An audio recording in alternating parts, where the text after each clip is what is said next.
Olá! Dizer que é um prazer é uma verdadeira repetição, mas é verdade.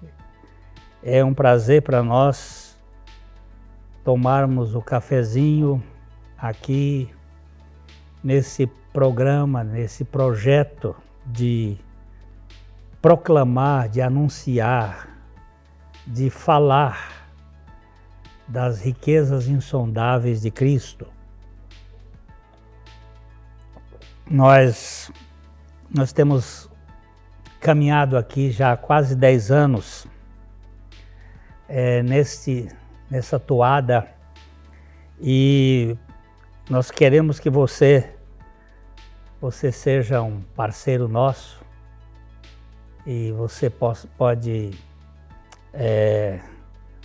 contribuir de 3 maneiras possíveis: orando, compartilhando e contribuindo para que o programa seja uma realidade. Os links estão aí na sua tela e nós vamos pedir que você seja realmente esse parceiro. Nós vamos para um pequeno intervalo e já a gente volta.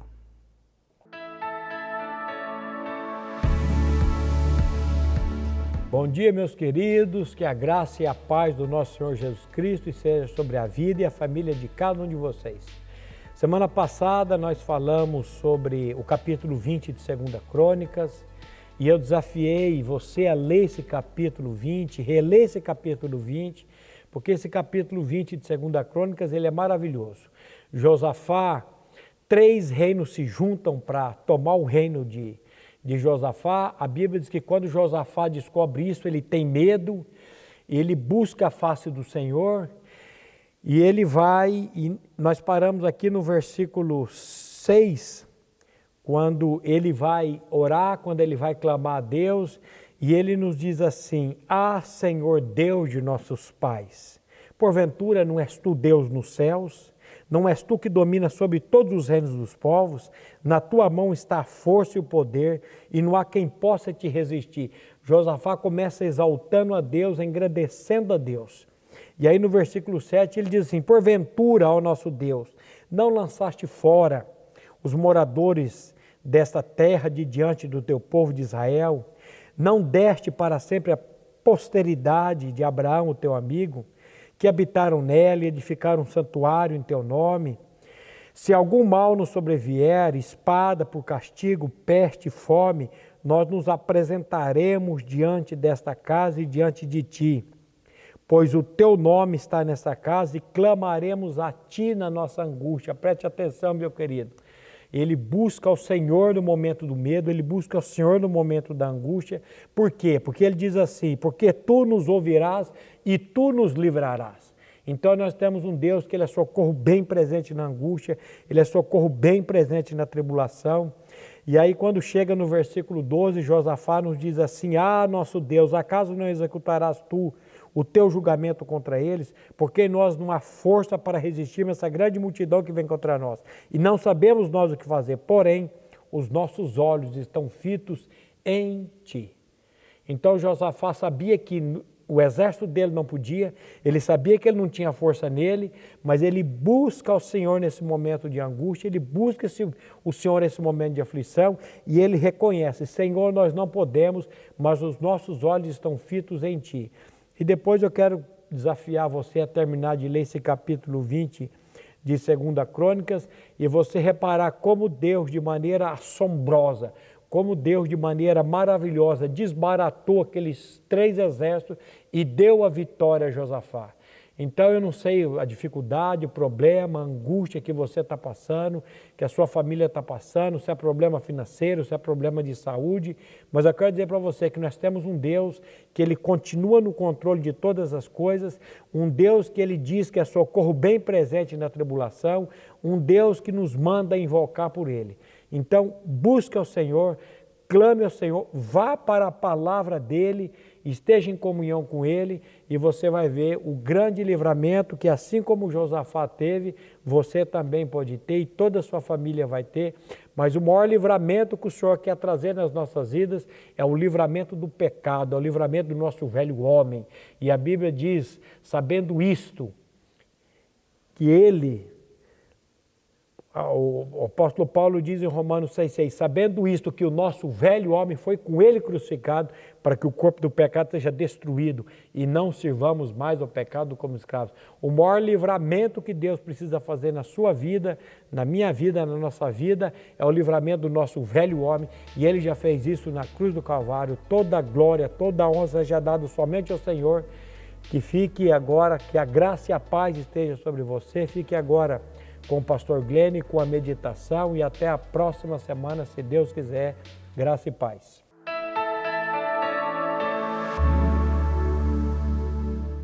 Ótica Higienópolis. Há 35 anos no mercado óptico de Londrina, sempre com novidades em produtos e tecnologia. Nossa equipe está preparada para dar uma verdadeira consultoria, facilitando a escolha de seus óculos para correção ou proteção solar. Ajuste de óculos personalizados, respeitando o conforto e anatomia do seu rosto. Ótica Higienópolis. Avenida Higienópolis, 346, em Londrina.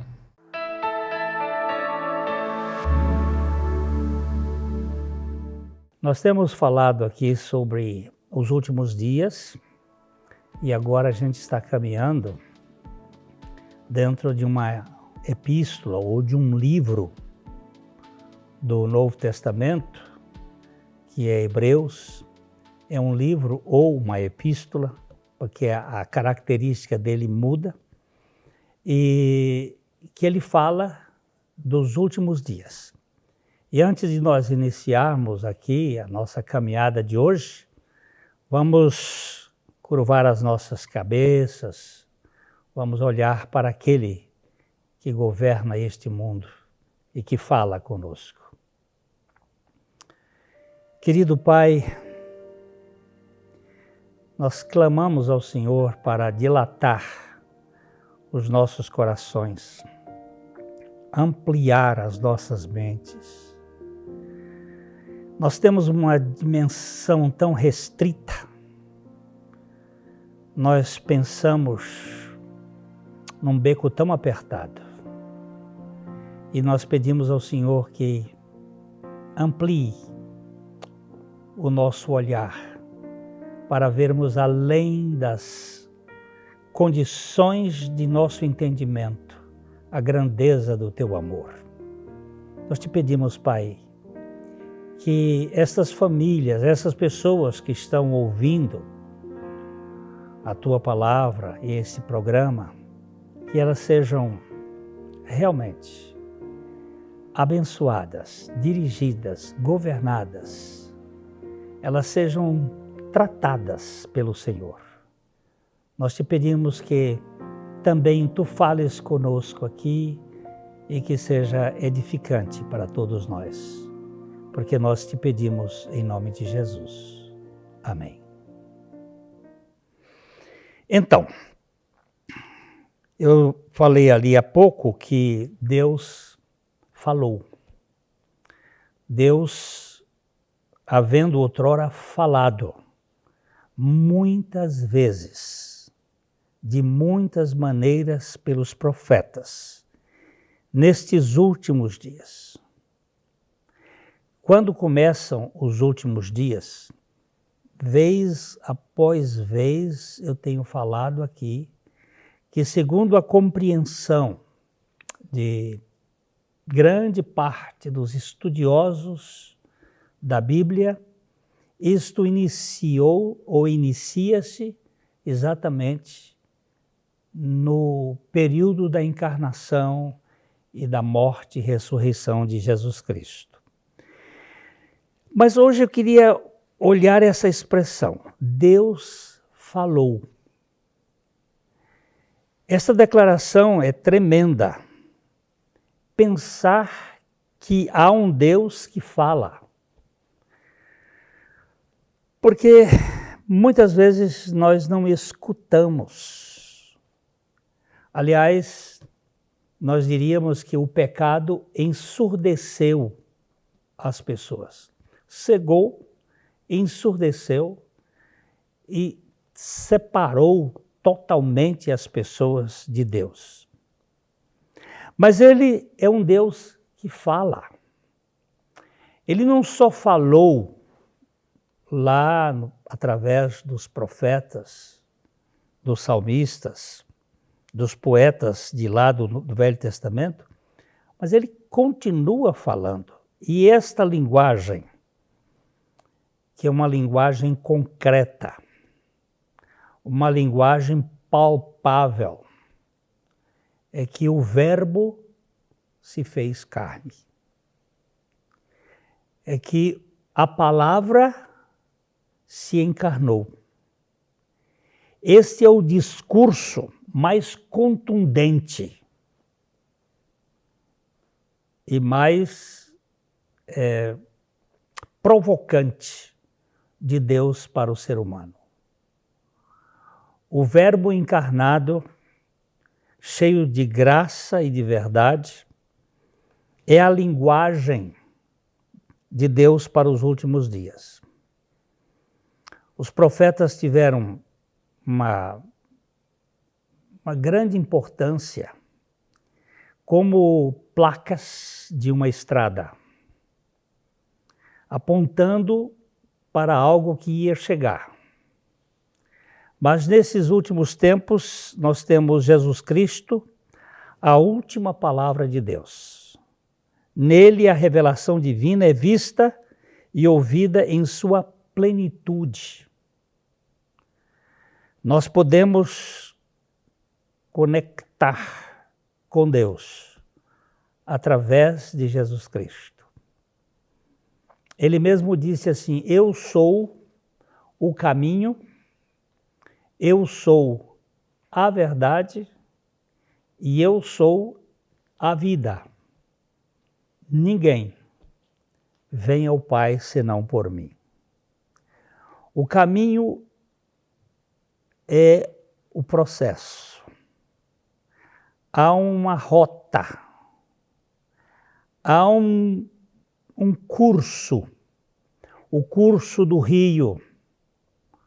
Há um veículo aqui, ele é o caminho que nos leva a Deus. Mas ele também é a encarnação da verdade. Não é a minha verdade nem a sua verdade. Na filosofia, eles vão dizer que esta é a verdade ôntica. É a verdade do ser enquanto ser. Se eu disser para você que isto aqui é uma panela, você vai dizer, esse cara está falando bobagem. Isso é uma caneca, não uma panela. Porque o conceito e aquilo que eu estou mostrando não coincide. Mas Jesus, ele coincide exatamente com o caráter de Deus. Ele é exatamente a linguagem que satisfaz o Deus Criador e Redentor da humanidade. O que vemos em Jesus, nós vemos o Pai. Ele é a caracterização do Pai. Quando ele estava saindo daqui da terra, ele teve uma conversa com seus discípulos que estavam perturbados. Ele havia dito na ceia que ele estava saindo, que ele estava chegando ao final. E os discípulos foram tomados de uma turbulência. E ele chegou a dizer para eles: não se turbe o vosso coração. Credes em Deus, crede também em mim. Ele coloca-se na mesma balança com Deus, equilibrando a balança.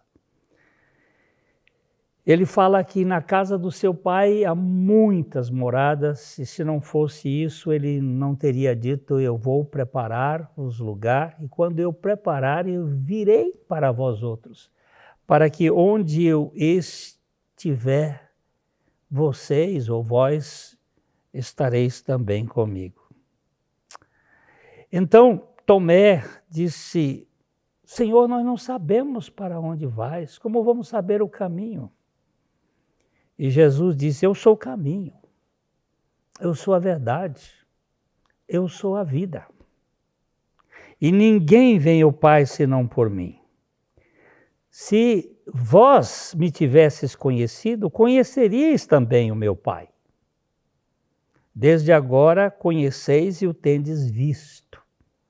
Aí o Filipe parte dizendo: Senhor, mostra-nos o Pai e isso nos basta. Você está observando que a gente quer alguma coisa mais metafísica, mas que caiba na nossa cabeça, aquela palavra concreta, aquela palavra encarnada, aquela palavra de amor que estava ali, parece que não era exatamente aquilo que os discípulos estavam querendo. E Jesus disse para Filipe: há tanto tempo que eu tenho estado com vocês, e vocês ainda não me conhecem? Quem vê a mim, vê o Pai. Como é que você está querendo dizer, mostra-nos o Pai? Então, nós estamos aqui olhando que Jesus Cristo é a linguagem do Pai para uma turma, um grupo, para um número de gente que foi transformada por esse poder da obra dele nas suas vidas. Então, a linguagem dos últimos dias não é uma questão metafísica, é algo que vai falar ao seu coração por meio do escândalo da cruz. Eu vou dar uma paradinha aqui e logo nós estamos voltando.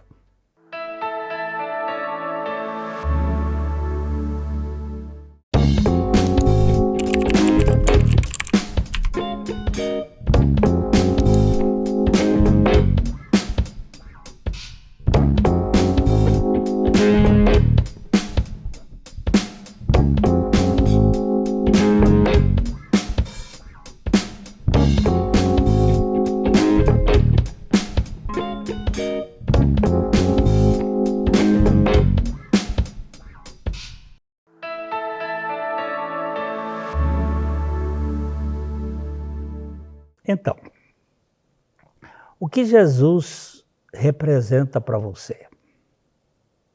Apenas um ícone, apenas uma figura histórica, ou ele é de fato a palavra de Deus que dá sentido ao discurso da realidade humana? Ele, para mim, como diz aqui, ele nos falou pelo Filho. Ele é a palavra conclusiva de Deus para nós. Deus não tem nada mais para nos falar fora do Filho. Ele é o discurso conclusivo. Nele entendemos o que Deus fez por nós. A necessidade do homem é a sua libertação de si mesmo. Você e eu somos escravos de nosso ego. Nós somos prisioneiros da nossa vontade. As coisas que contrariam a nossa vontade geram em nós insatisfação, irritabilidade, amargura, Nós somos aquela raça insatisfeita, porque as coisas não acontecem como nós gostaríamos que acontecesse.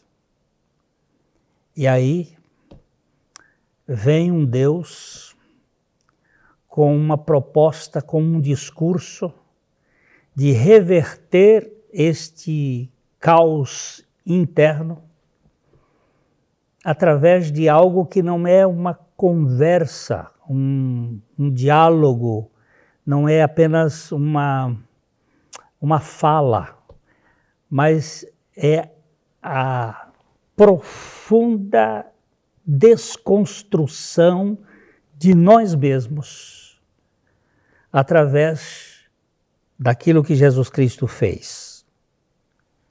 E ele foi nos incluir nesse pacote.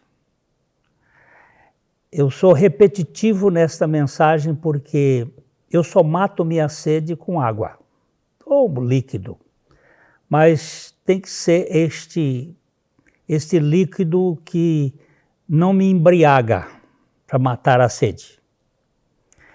E eu só tenho uma solução para o ser humano.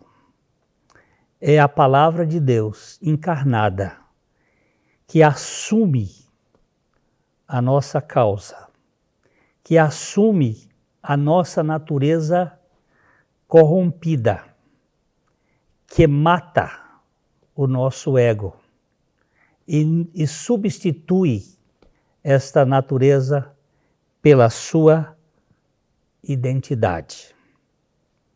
Nele a revelação divina é vista e ouvida em sua plenitude. Ele disse para Filipe: quem vê a mim, vê ao Pai. Quem me conhece, conhece a Deus. Só através de Jesus Cristo que nós podemos ter, de fato, o conhecimento de Deus. Isto fere muito a um pensamento filosófico chamado gnosticismo, porque eles acham que a matéria é má em si mesma. Mas nós temos um Deus que se importa com essa criação que caiu e quer transformá-la. E a Bíblia vai falar sobre um novo céu e uma nova terra onde habitam a justiça. E também nele nós passamos a nos entender, a ver que nós precisávamos de morrer para este caos que estamos envolvidos. Quando você olha o nosso país e o mundo hoje, você vê a confusão que está implantada neste planeta. É uma guerra de egos, de dominação. Há um projeto de exterminação de gente, porque se considera que a Terra está superpopulosa, tem gente demais, mas não é através dessa metodologia que se quer libertar o planeta, nessa base de ego, de governos, de países que estão sendo destruídos, é através da morte da nossa própria natureza egoísta na cruz com Cristo. Por meio de Cristo nós entendemos de onde tudo veio e para onde tudo vai e o que mantém tudo e por que estamos aqui. Fora dele, nós ficamos aí naquela metafísica de procurar um gato preto dentro de um escuro que o gato ali não está. É uma coisa sem qualquer sentido. Hoje, Jesus Cristo está entronizado em glória, ministrando por nós e para nós, mas ele está disponível a nós, por meio do Espírito Santo, para nos libertar de nossa própria